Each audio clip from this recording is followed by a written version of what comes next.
taking a tour of our CET shop area. We have a number of different programs that we're currently doing: electrical, HVAC systems, carpentry, roofing, and sheet metals.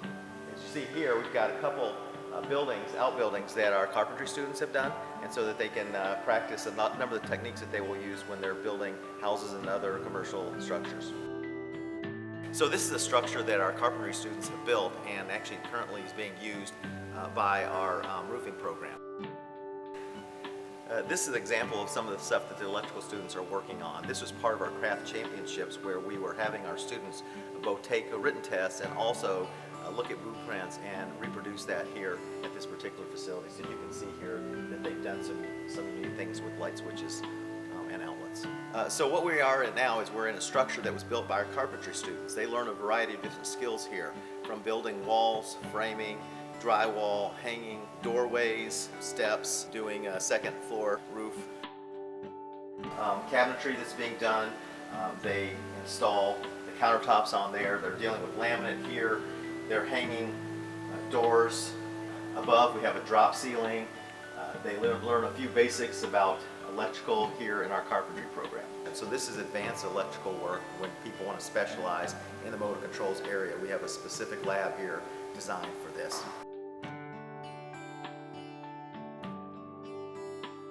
So we're in the shop area now that has our workspace, and so we have a lot of our classes. When they're done with the in-classroom instruction, they come out here and we do a lot of hands-on type work. We have a number of different electrical items that we provide for our kids to be able to identify, so that they know when they're on the job exactly some of the stuff that they're looking at.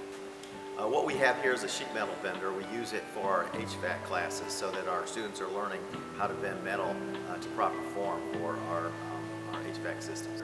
Just behind me, we have some HVAC systems that we've put together, again, with our students, and they learn how to both operate and build the systems.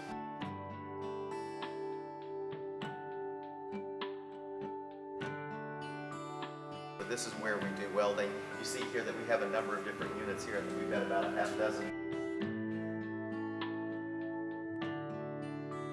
Construction Education and Training is the name of our facility. We are located at 31800 Sherman Avenue in Madison Heights. Our web address is www.abcsemi.org. Typically, students come to school for 2 nights a week. It's either a Monday-Wednesday rotation or a Tuesday-Thursday rotation, and that typically goes again from 6:30 to 9:30 p.m. So here at CET, we are very reasonably priced. In fact, if you go to a big-time university, you can expect to spend $20,000 or $30,000 to be in that program. Here at CET, you're paying roughly $3,000 for an entire year. The great thing about CET is that that $3,000 a year is being charged at the same time that you're working, so that you're paying off that as you go along. So students leave here, frankly, with no debt. Whereas when you go off to a university, you can expect by the time it's over that, 1, you have to look for a job, and 2, you have to figure out a way to pay for a mountain of debt. So when our kids come out, frankly, they're making roughly the same amount of money as a college graduate. They just don't have $50,000 or $60,000 in debt that they have to be accountable for.